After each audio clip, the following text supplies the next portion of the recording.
guys! Today I'm going to review Tales of Unease, and this episode's called Ride Ride.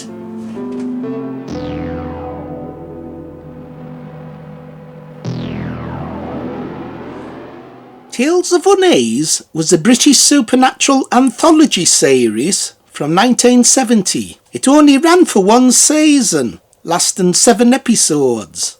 The first episode was called Ride Ride, and this will be the episode that I'll be reviewing. Ride Ride was broadcast on the 30th of October 1970. It was directed by David Askey and written by Michael Hastings. It runs 27 minutes. It was produced by Peter Wildeblood and Paul Knight, and they would also do an anthology series called The Frighteners in 1971. That lasted for 13 half-hour stories. Tales of Unease is based on the books that were edited by John Burke for Pan. These were a collection of short stories from 1966, and this inspired this series. Also in 1969, more Tales of Unease was edited by John Burke. Ride Ride stars Susan George as Sarah and Myles Reithermann as Arth. So this is the first story from Tales of Unease, and it's a strange plot. A college artist meets a beautiful, oddly behaving girl at a college dance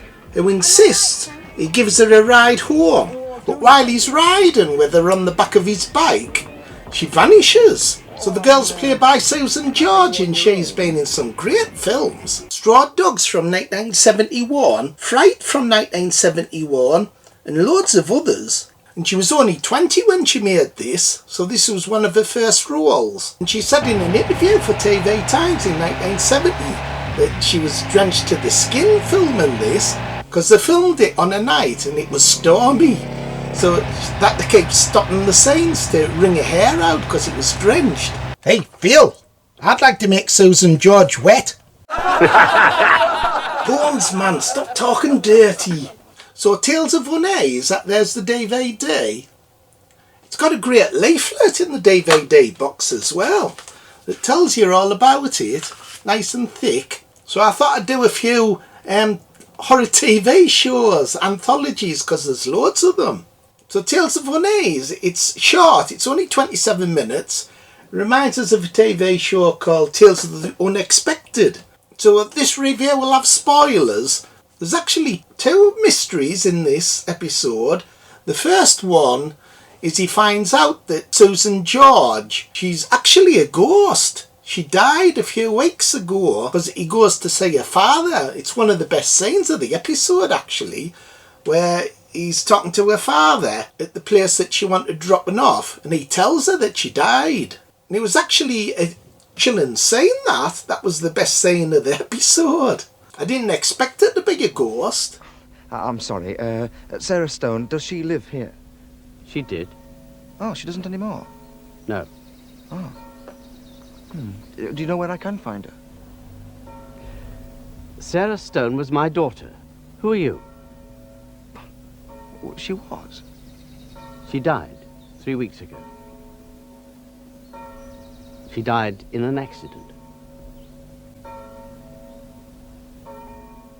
But the boy who gives her a ride on his motorbike, he's a right dickhead. He meets her at this college dance, and there's all these 70s music and silly dancing.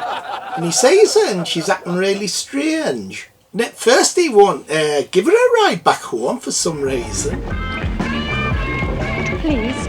Look, I'm just finishing this dance, all right? Arth. Look, don't interrupt me while I'm dancing. I'm not bloody well married to you, you know. Hell, what a bloody dense bastard he is. I'd give the bugger a ride back home. Then there's another twist that he actually imagined the party. He thought he picked her up at this party, but it was all in his imagination. And then there really is a party that's coming up, a college party, and he meets her again. She says, will you give us a ride on the back of your bike? He ends up doing that, and then there's a twist ending where as he's riding he sees that there's an accident ahead. And when he gets closer he sees he's died there. Sees his dead body on a stretcher. And then him and her ride off into the distance, so they're both ghosts. Really weird ending, that. It's strange that he has a kind of premonition that he meets her at the party first before he actually does meet her. So it's kind of like he's got sixth sense that something's going to happen to him. Another thing about this episode, with it being short, only 27 minutes, it doesn't outstay its welcome. And overall, I thought it was a good but not a brilliant episode. So it was a good start to Tales of Unease, the TV show. And like a lot of anthology shows, you get good episodes and bad episodes, and this was kind of like average. However, Susan George being in it, it does give it a little bit more class. And I did like the twist halfway, where he finds out that she died. I thought that was really good. So overall, I'd give this one a 7. 7 out of 10. But the giggly bones, I do like it. I thought it was a load of bloody old bollocks. Load of bloody shite. Get snout. Okay, next time I'll be reviewing a Clint Eastwood film, High Plains Drifter. So look out for that one. See you next time. Like, subscribe and share. Bye everyone. Bye. Bye.